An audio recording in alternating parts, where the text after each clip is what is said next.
Dans le chapitre sur les fonctions, qu'est-ce qu'un nombre dérivé?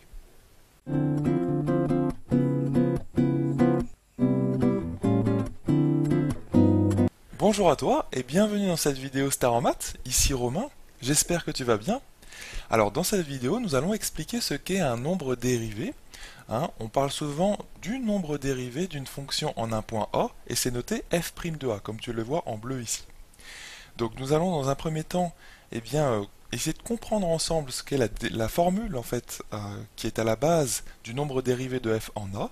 Tu te souviens de la formule avec la limite que tu as dû voir dans le cours, la fameuse limite quand h tend vers 0 ou quand x tend vers A, ça dépend des notations. Et ensuite, nous allons faire un petit dessin pour comprendre graphiquement ce que le nombre dérivé veut dire. Juste avant de commencer, pour info, cette vidéo est un enregistrement de séance que j'ai avec mes élèves, donc c'est pour ça que j'utilise le vouvoiement. J'espère que ça ne te perturbera pas trop, puisque dans mes autres vidéos, d'habitude, j'utilise le tutoiement. Donc imaginez que vous ayez une fonction, votre f de x. Vous l'avez par le calcul, imaginez que ça vous donne une courbe comme ça. Encore peu importe.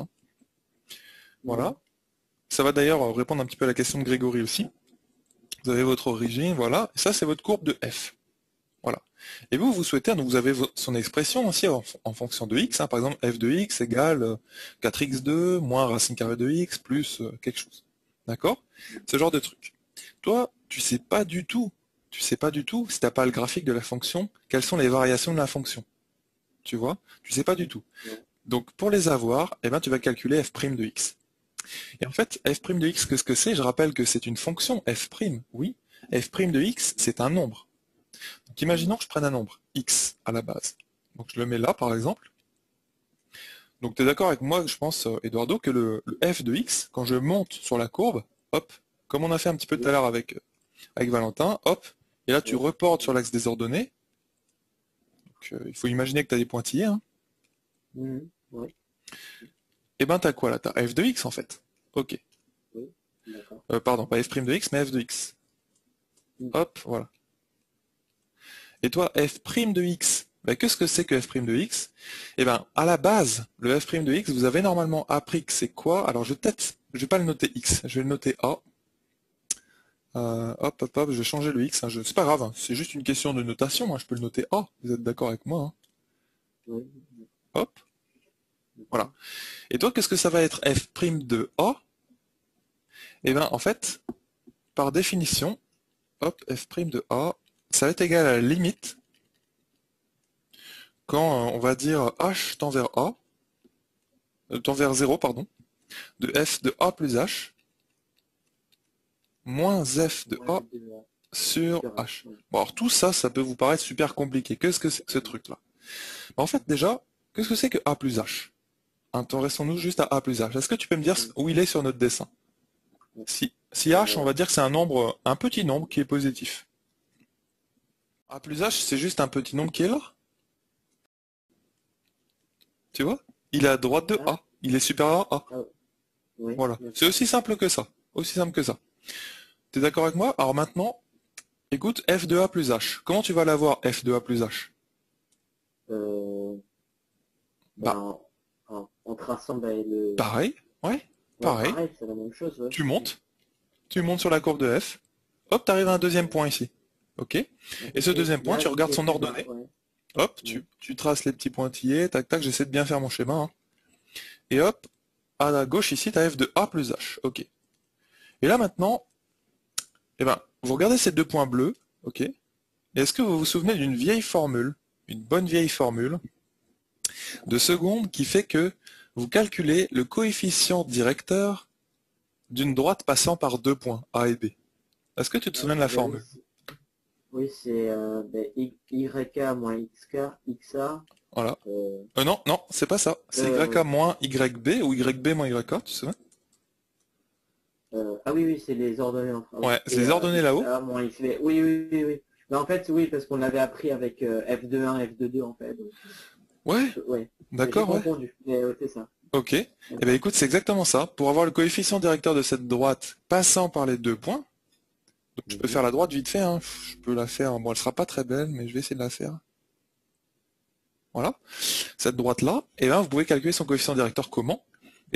sans considérer la limite ici, hein, je vais la barrer dans un premier temps, bah c'est f de a plus h moins f de a sur h.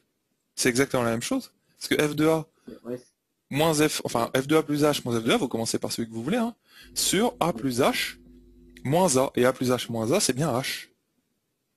D'accord? Donc c'est exactement cette formule-là. Donc, ceci-là, ce que j'entoure, c'est le coefficient directeur de la droite passant par les deux points. Et maintenant, qu'est-ce que c'est que cette limite quand h tend vers 0? Eh bien, en fait, quand h tend vers 0, je vais mettre un point d'une autre couleur. Qu'est-ce qui fait le point vert? mais il va vers la gauche, enfin, il remonte. Ouais, il remonte vers le point bleu. Tout à fait. Ouais. Et que devient la droite bleue du coup? Ah oui, alors je voyais vraiment pas du tout enfin, pourquoi on disait que la limite tendait vers 0 en fait. Mais là j'ai compris que, enfin, quand Ouais, tu m'as c'est dit bien. que le H était à droite du A, en fait, je viens de comprendre. Ok, D'accord. ça vient, ça marche. Je vois mieux, ouais, je vois mieux le pourquoi on écrit ça en fait. Donc, D'accord. Ouais, non, mais c'est pas facile au début, ça, c'est normal. Bon, bah t'es d'accord, ouais, effectivement, que quand d'accord, oui, donc je h vais à tend vers gauche. 0, Ouais. bah le point vert, lui, il va se rapprocher indéfiniment du point bleu. Il va être égal à la toute fin au point bleu, on peut dire ça comme ça. Et donc du coup, que devient ta droite bleue? Eh bien, ça devient la tangente, comme me dit Grégory, à quel point? Parce qu'on parle toujours d'une tangente en un point donné, hein.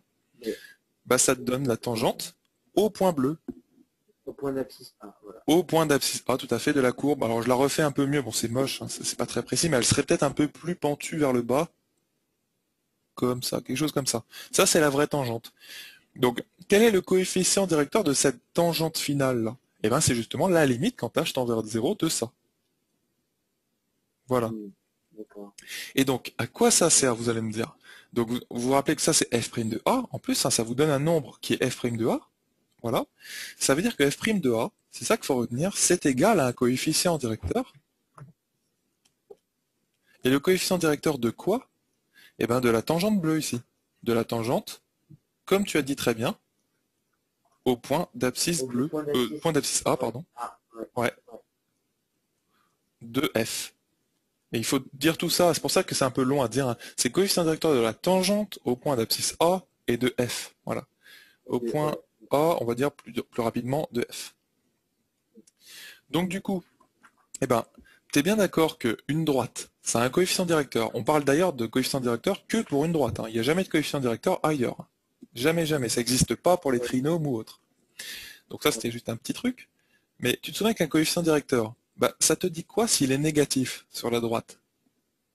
S'il est négatif, ben, la courbe est décroissante. Alors, S'il est positif, la courbe est... Enfin, ouais, la la fonction, droite plutôt, pardon. la droite. Ouais. Ok. Oui, la courbe, ouais. La droite, ouais. Ouais, la courbe de la fonction affine, si tu veux, ou la droite. Ok, ça marche. Ouais. Et du coup, oui. Et donc, ça veut dire que quand f' de a, par exemple, qui est un coefficient directeur, hein, celui de la tangente, vous imaginez bien Oui, ici, la oui. tangente bleue, bah, quand il est positif, ce nombre bleu, f' de a, bah, ça veut dire que le coefficient directeur est positif et donc que la tangente est croissante. Et donc, si la tangente est croissante, qu'est-ce que ça veut dire sur la fonction f en ce point-là? Donc ici, c'est pas le cas, mais bah, Elle est qu'elle est croissante décroissante, aussi. ouais, ou qu'elle est croissante. Ouais. Mais ici, elle est Voilà. décroissante.